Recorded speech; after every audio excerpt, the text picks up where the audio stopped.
Hey folks, I'm not sure if you're able to see, but just on the other side of that fence there, I've been doing a little soil experiment all season long here where I've been growing the exact same crops with all the exact same variables, except that one group has been in 100% compost and the other one has been in a bit of a soil mix or soil blend. And today we're gonna go through there, harvest everything, see what the results are, and I can already tell you that without even harvesting already, I'm a little bit surprised by what I'm seeing.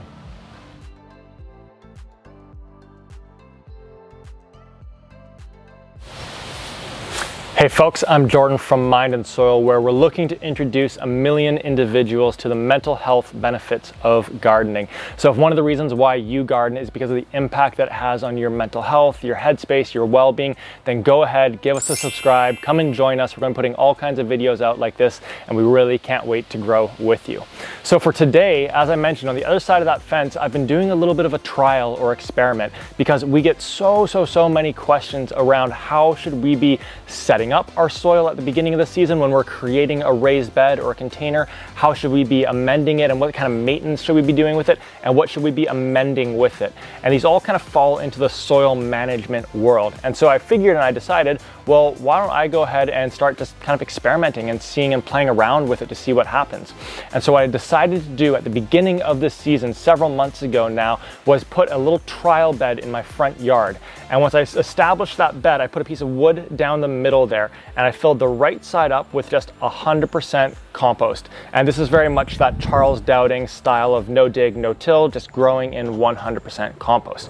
And then on the left-hand side, I decided to do a bit of a more traditional soil blend or mixture, which consisted of 3 parts compost, 1 part peat moss, and 1 part perlite. The peat moss and the perlite, those are added to give it a little bit more drainage and a little bit more lightness to it. So I had those 2 soils established there. The next thing that I did was I decided to grow the exact same vegetables in the 2 beds in the exact same spots. So we've got onions, followed by sunflowers, followed by tomatoes, and then in the back we have potatoes. And I kept every variable over the course of the season the exact same. They get the exact same amount of sun where they are. They got the exact same amount of watering. They didn't get any additional nutrition or feeding, anything along those lines. And I just allowed the plants to grow and see where they went and what happened with them. So what we're going to do today is we're going to now head on to the other side of that fence, take a look at the 2 beds, and then start to harvest it to see what the results are and what difference or impact there are between those 2 different soils. So let's head over that direction.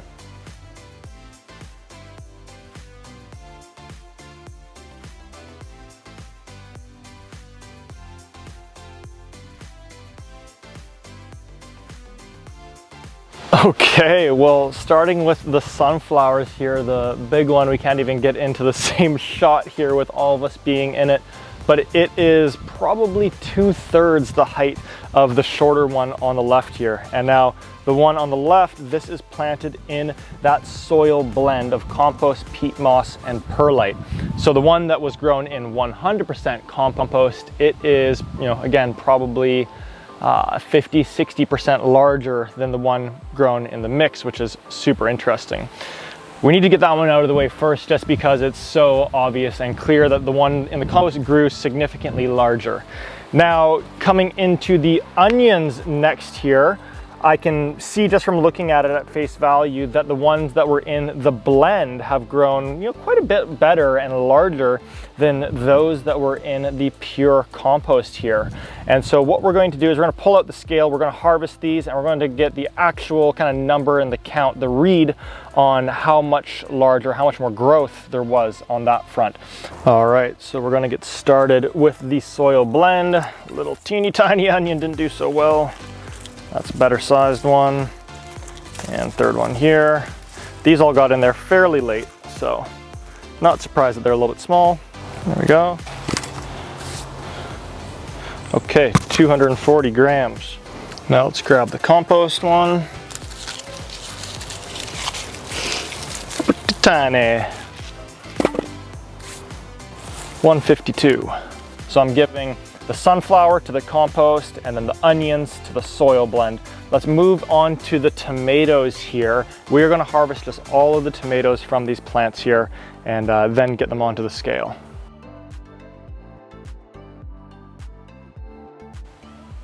Okay, 724 grams onto the compost only tomato plant. Let's see how we do. Now that baby's all done. Woo. 1.256 kilograms. Nearly double. Time for the main event. So we'll get started with the blend, our soil mix bed. Woo-hoo-hoo. Look at that, holy. I wasn't expecting that. That is too good. Wow. Oh man, whoa. They're not all gonna fit in there, folks. We're gonna need a new bucket. Okay, I think we got them all. Okay.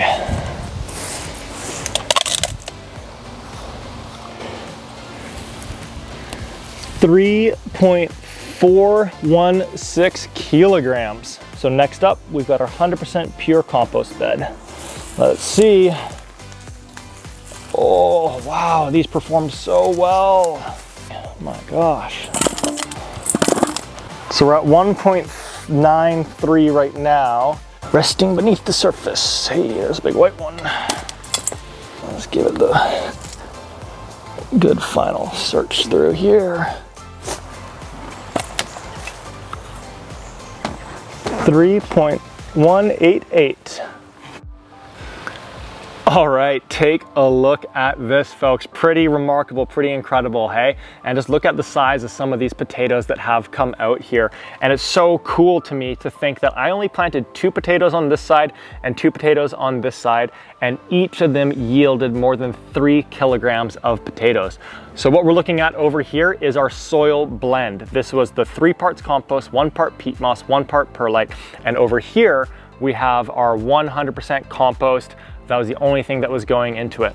So what I'm going to do is I'm going to share my top 3 takeaways from this little experiment. But before I do so, if you've gotten any value or entertainment from this video, and if you believe in the mental health benefits of gardening, then go ahead and give us a like on the video here, because that really helps us get in front of new gardeners that may not have experienced that side of gardening just yet. So the first takeaway for me is that clearly both options worked. They both grew really, really well. I'm going to be feasting on some of this in just a little bit as I have dinner here.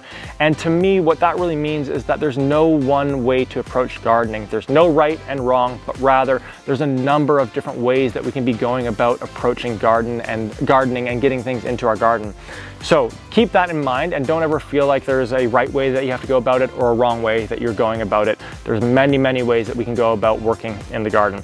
The second piece is that if we wanted, we absolutely could grow in 100% compost. And I'm going to continue to move in this direction because it is so good for the environment. We're just taking waste that would have potentially gone to the landfill, composting it and putting it back into the beds, 0 impact whatsoever, and clearly yielding some really amazing bounty and harvest.